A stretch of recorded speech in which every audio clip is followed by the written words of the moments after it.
El neoliberalismo es, según su definición, una teoría política y económica que tiende a reducir al mínimo la intervención del Estado. También ha sido definido como una forma de liberalismo que apoya la libertad económica y el libre mercado, cuyos pilares básicos incluyen la privatización y la desregulación. En su sentido más usual, se refiere a una serie de teorías y propuestas económicas que comenzaron a tomar auge en la década de 1970, cuestionando al keynesianismo dominante hasta entonces, para volverse en los años siguientes predominantes en el mundo occidental. ¿Qué es la globalización? La globalización económica es un proceso histórico, el resultado de la innovación humana y el progreso tecnológico. Se refiere a la creciente integración de las economías de todo el mundo, especialmente a través del comercio y los flujos financieros. La teoría crítica, en este sentido, propone que el conocimiento está mediado por la experiencia del sujeto, así como por su contexto histórico, político, económico y social, y sostiene que tanto los intereses teóricos como los no teóricos influyen en la forma en que se organiza, forma y constituye el conocimiento. Un enunciado es un grupo de palabras ordenadas que tiene sentido completo. Por ejemplo, Eva será una gran científica. Hay dos clases de enunciados: oracionales y no oracionales. Los enunciados oracionales u oraciones contienen al menos una forma verbal. El materialismo histórico es la concepción materialista de la historia.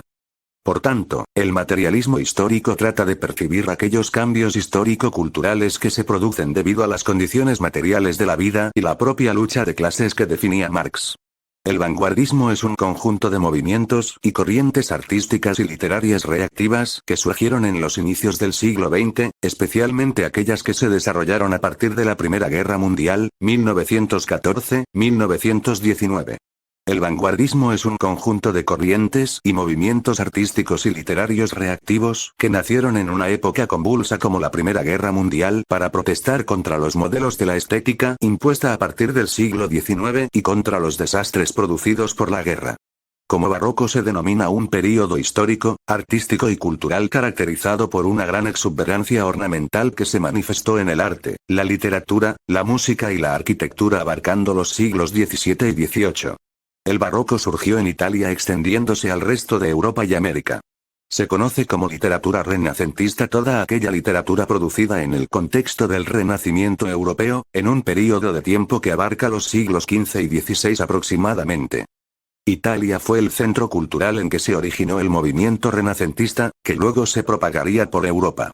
La dialéctica es una técnica argumentativa por la que se busca la verdad a través de la manifestación de las contradicciones en los argumentos expuestos por el adversario.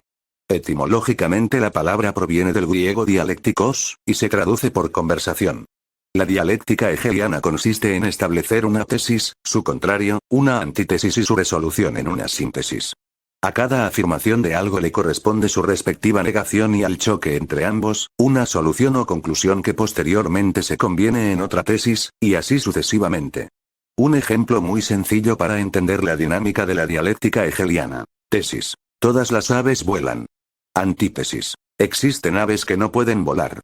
Síntesis: la mayoría de aves pueden volar, pero hay excepciones como los pingüinos o las gallinas, junto a otras especies, que no pueden. Características de los 5 reinos de los seres vivos. Todas las especies que forman parte de un determinado reino tienen características similares en cuanto a desarrollo y funcionamiento. A continuación, veamos dónde se dan estas relaciones de parentesco que definen a los reinos de la naturaleza. Nutrición. Autótrofa, generan su propio alimento, o heterótrofa, se alimentan de otros seres vivos. Organización celular. Unicelulares, poseen una sola célula, o pluricelulares, tienen 2 o más células. Tipología celular. Eucariotas, el material genético está rodeado por una membrana, o procariotas, carecen de membrana. Respiración. Aeróbica, necesitan oxígeno, o anaeróbica, no utilizan oxígeno. Reproducción. Sexual, asexual o por esporas. Locomoción. Autónoma o inmóvil. La clasificación de los seres vivos en 5 reinos. El primero que distribuyó a los seres vivos en 5 grandes reinos fue el ecólogo norteamericano Robert Whittaker. Este investigador comprobó en 1959 que los hongos no eran organismos vegetales, hasta entonces se creía que sí, y una década después propuso la creación del reino fungi para diferenciarlos de las plantas. La teoría de Whittaker tuvo gran aceptación y la comunidad científica sumó así un nuevo grupo al sistema anterior de 4 reinos, establecido por el biólogo estadounidense Herbert Copeland en 1956. Reino animal. El reino animalia es el más evolucionado y se divide en 2 grandes grupos: vertebrados e invertebrados.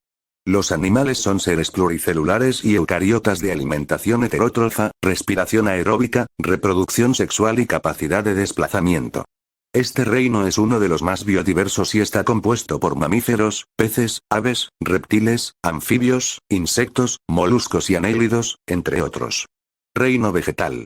Los árboles, las plantas y demás especies vegetales forman parte del reino Plantae, uno de los más antiguos y que se caracteriza por su naturaleza inmóvil, pluricelular y eucariota. Estos seres autótrofos, que contienen celulosa y clorófila en sus células, son imprescindibles para la vida en la Tierra al liberar oxígeno a través de la fotosíntesis. En cuanto a la forma de reproducirse, esta puede ser de tipo sexual o asexual. Reino fungi. Este nombre se utiliza para designar al reino de los hongos, que contempla a las levaduras, los mohos y todas las especies de setas. Estos organismos pluricelulares, aerobios, eucariotas y heterótrofos contienen quitina en sus paredes celulares, parasitan a otros seres vivos para alimentarse y se reproducen mediante esporas. Reino protoctista. Este grupo es el más primitivo de los eucariontes y de él provendrían todos los demás. El reino protista es parafilético, contiene al ancestro común pero no a todos sus descendientes, y engloba a aquellos organismos eucariotas que no se consideran ni animales, ni plantas ni hongos, como los protozoos. Al ser tan heterogéneo resulta difícil caracterizarlo, ya que sus integrantes tienen muy pocas cosas en común. Reino monera. Es el reino de los seres vivos microscópicos y aglutina a los organismos procariotas, arqueas y bacterias. Este grupo está presente en todos los hábitats y lo forman seres unicelulares sin núcleo definido. La mayoría de las bacterias son aerobias y heterótrofas, mientras las arqueas suelen ser anaerobias y de metabolismo quimiosintético.